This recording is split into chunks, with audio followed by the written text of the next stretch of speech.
সবার কপালে সব কিছু জোটে না, এটা ঠিকই কথা বলে। যারা বলেছে তারা ভালো কথাই বলে গেছে।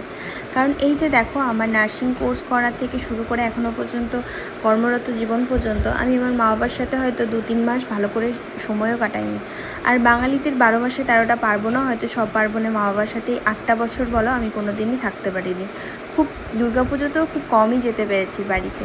তো এখন দেখো, অনেকের বাড়িতে হয়তো ছেলে মেয়েরা স্কুল থেকে ফিরে আসুক, কলেজ থেকে ফিরে আসুক, ডিউটি থেকে, অনেকের মা বাবা তার ছেলে মেয়ের জন্য অপেক্ষা করে থাকে যে তারা কখন আসবে এবং খাবারটি খেয়ে আমিও শুতে যাব, তাকেও ভালো করে একটা সুস্থ সবল জীবন প্রদান করব বলে তারা ভাবে।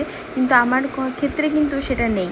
আমার ক্ষেত্রে এটাই আছে যে আমাকে এসে নিজেকে রান্না করতে হবে এবং রান্না করে খেয়ে দিয়ে সকালে উঠে আবার রান্না করে আবার যেতে হবে। এটাই আমার জীবনের নিত্যদিনের একটা কাজ হয়ে গেছে আমার ক্ষেত্রে। তো দেখো, কথা বলতে বলতে আমি এখানে পনির তরকারিটা করে নিয়েছি এবং হয়েও গেছিলো। একটা সিরিজ দেখছিলাম, সিরিজটা দেখতে দেখতে খাওয়া দাওয়া শেষ হয়ে গেছে।